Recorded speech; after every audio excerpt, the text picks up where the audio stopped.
ఎప్పుడన్నా సరే మొత్తం నిండుగా ఉన్నప్పుడు ఇస్తారేమో మైకు అనుకుంటాము. ఆ చెరుకు రసంలో చెరుకు ఇలా పెట్టేసి 4 సార్లు తీసి 5 సార్లు తీసి రసం వచ్చేసిన తర్వాత మళ్ళీ ఏదో చెరుకు పెడితే ఎలా వస్తుందో అన్ని డైలాగులు అందరూ చెప్పేశాక ఇప్పుడు కొత్త కొత్తవి ఊహించి ఏదో వైరల్ అవ్వాలి కాబట్టి ఎవరికీ తెలియని కొన్ని రహస్యాలు చెప్పేసి అవి కొందరు మనోభావాలు దెబ్బతినేలా అవి కానండి.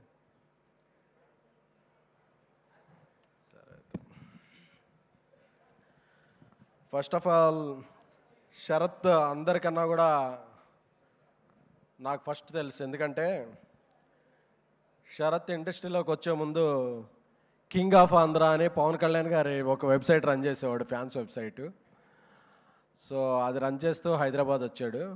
హైదరాబాద్ వచ్చి కలిసినప్పుడు శరత్ నాకు చాలా బర్డెన్ తీర్చాడు. ఎందుకంటే నేను బన్నీ గారికి మెగా ఫ్యామిలీకి చాలా రోజులు పిఆర్గా ఉండి ఫుల్ టైం ప్రొడ్యూసర్గా అవుతున్న టైంలో ఈ పిఆర్ దీనికి ఎవరినైనా ఒక పర్సన్ని ఇక్కడ అటాచ్ చేయాలి అంటే అది చాలా నార్మల్ పొజిషన్ కాదు. చాలా స్ట్రెస్, చాలా మనసు పెట్టి మనల్ని నమ్మే మనిషిని మనసు పెట్టి చేయాల్సినది.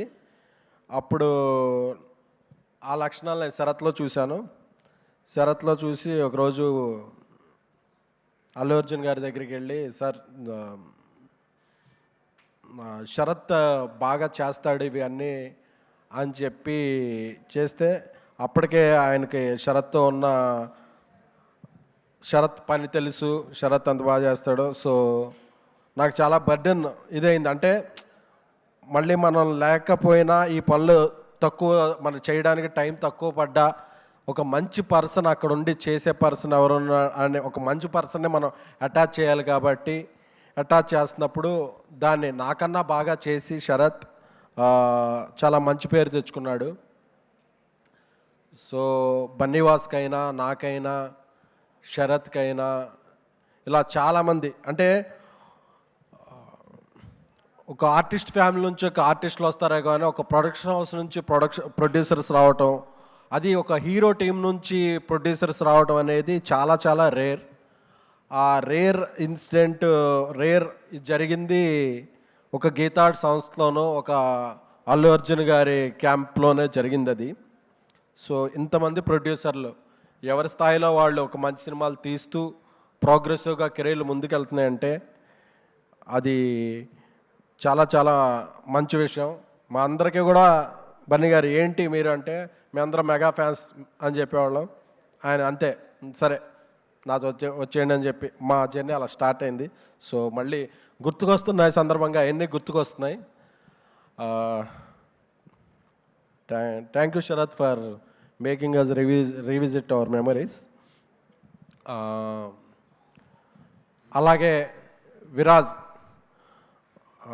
ఒక 100 కోట్లు కలెక్ట్ చేసిన సినిమాలో హీరోగా ఉండి కూడా నేను ఇలాంటి సినిమాలే చేస్తాను, ఇలాంటి పాత్రలు చేస్తానని కాకుండా ఒక సినిమాలో హీరోగా చేస్తారు, హాయ్ నాన్న లాంటి సినిమాలో ఒక మంచి క్యారెక్టర్ చేస్తారు, సిరీస్లో లీడ్గా చేస్తారు. ఎందుకంటే మనం చేసే ప్లేస్ ఏదంటే కాదు, చేసే క్యారెక్టర్ అలాంటిది, అది ఎలా గుర్తుండిపోద్ది అని చూసుకునే అతి కొద్ది మంది యాక్టర్లో విరాజ్ ఒకళ్ళు.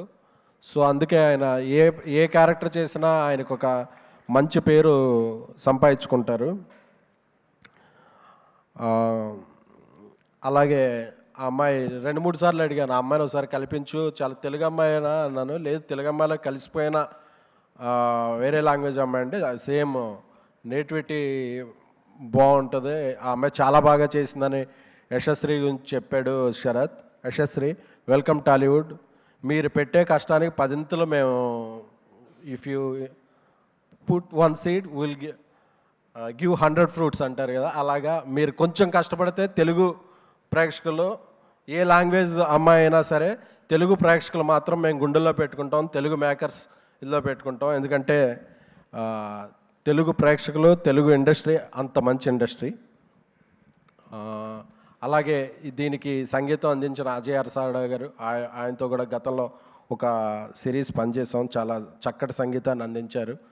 అలాగే ఇతర టెక్నీషియన్లకి, ఇతర తారాగణానికి అందరికీ కూడా కృతజ్ఞతలు.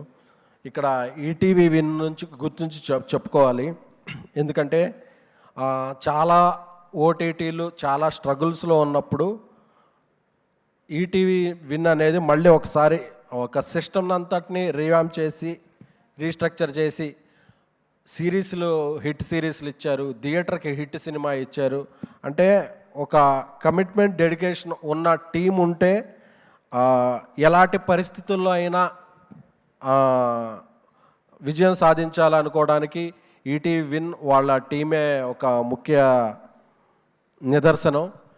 ఎందుకంటే నిన్న దిల్ రాజు గారి పాడ్కాస్ట్లు అన్నీ చూస్తుంటే దిల్ రాజు అన్నీ చూస్తున్నాను, ఇండస్ట్రీలో రెమ్యునరేషన్లు ఎలా పెరిగిపోతున్నాయి, బడ్జెట్స్ ఎలా పెరిగిపోతున్నాయని. సో ఇండస్ట్రీలో కొత్తగా రావాలనుకున్న ప్రొడ్యూసర్స్, ఆల్రెడీ సినిమాలు తీస్తున్న ప్రొడ్యూసర్స్ ఈటీవీ విన్ వాళ్ళు తక్కువ బడ్జెట్లో కూడా ఇంత మెరుగైన క్వాలిటీతో ఎలా అవుట్పుట్ ఇవ్వగలుగుతున్నారో ఒకసారి వాళ్ళ దగ్గర నుంచి తెలుసుకుంటే ఇండస్ట్రీ పచ్చగా ఉంటుందని నమ్ముతున్నాను. సో అలాంటి ఈటీవీ నుంచి ఇంకా ఎన్నెన్నో మంచి మంచి రావాలని కోరుకుంటున్నాను. సో ముఖ్యంగా ఈరోజు నాకు చాలా చాలా హ్యాపీగా ఉంది. ఎందుకంటే శరత్ చాలా మనసు పెట్టి చేస్తాడు. ఎందుకంటే మీరందరూ ఇన్స్టాగ్రామ్లో చూసే ఉంటారు, రేలాంగి మావయ్య అని వీడియోస్ వచ్చాయి. నాకు ఓ రోజు ఇది బాగుంది అని చెప్పి మనవాడు షేర్ చేస్తే, భయ్యా నిజంగానే షేర్ చేశారా మీరు అన్నాడు. ఏంటంటే ఇది నాదే భయ్యా అన్నాడు. నాకు అర్థం కాలేదు. అందులో కొద్దిగా వాయిస్ గంభీరంగా వాయిస్ మార్చి మాట్లాడుతుంటాడు. అది నేను శరత్ అనుకోలేదు. ఇది ఎవరో ఒక వింటేజ్ అన్నీ ఇది వస్తున్నాయని నాకెవరో ఒక హీరో పంపాడు, ఇది చాలా బాగుందంటే నేను శరత్కి అంటే ఒక మనిషిని మనం రోజు ఆనందం సినిమాలో ఒక క్యారెక్టర్ ఉంటుంది, ఒక మనిషిని మనం రోజు ఒక రకంగా చూస్తుంటాం, అతనిలో చాలా హిడెన్ టాలెంట్స్ ఉంటాయి. సో అలాగా శరత్ అనే పర్సన్ చాలా multi talented person. So Sharath అలాగా ఇంకా ఎన్నో సినిమాలు తీసి సిరీస్లు చేసి మా అందరికన్నా కూడా మంచి పొజిషన్కి వెళ్ళాలని మనస్ఫూర్తిగా కోరుకుంటున్నాను. Thank you so much. So ఇక్కడ వచ్చేసిన అందరికీ పెద్దలందరికీ కూడా పేరు పేరున ఇది. అలాగే మీడియా మిత్రులందరూ కూడా మధ్యాహ్నం నుంచి ఒక గంట లేట్ అయినా ఏదైనా, ఎందుకంటే మీడియా సపోర్ట్ లేనిదే ఏది లేదు. సో ఒక సినిమాకి ఎంత కష్టపడి కవరేజ్ చేస్తారో ఒక సిరీస్ దేన్నైనా సరే సపోర్ట్ చేయడంలో మీడియా ఉంటుంది. సో ఈ ఇండస్ట్రీకి ఇంకో కొత్త ప్రొడ్యూసర్ వచ్చాడు. సో మా శరత్ని కూడా అలాగే ఈ టీంను కూడా గుర్తుకొస్తున్న టీంను కూడా ఎంకరేజ్ చేయాల్సిందిగా మీడియా మిత్రులందరినీ కోరుకుంటున్నాను. Thank you so much. Thank you SKN గారు, థ్యాంక్ యూ సో మచ్. వద్దు, ఏం చెప్పద్దు ఇప్పటికి, ఇంకా మాట్లాడడానికి కాదండి. చెప్పండి. మీరేదో డ్రెస్ వేసుకొచ్చారని ఎవరో మీరు కట్టెసీలో ఇచ్చేసి ఉంటారు, ఇది కొనుక్కున్నాను. శరత్ గారు ఇలా రండి, కర్టెసీ ఇచ్చారా ఇది చెప్పండి. నాకైతే ఇది చూస్తే ఏది గుర్తు రాలా. మీరు ప్రాపర్గా చూసినట్టు లేరు, అవుట్ఫిట్ మర్చిపోయారు. చాలా రోజులు. సరే సరే, మన Chennai love story next promotions ఎప్పుడు ఉన్నాయో చెప్పండి, డేట్లు ఫిక్స్ చేసుకుంటాం. అది నాకు తెలీదు, ఇవన్నీ శరత్ గారు ఐడియాలు. గుర్తుకొస్తున్నాయిలో పంచదార బొమ్మ కాదు, నాకు సీనన్కి వచ్చిందని చాలా మంది అందరినీ అడగాలనుకున్నాం కానీ మిస్ అయ్యాం.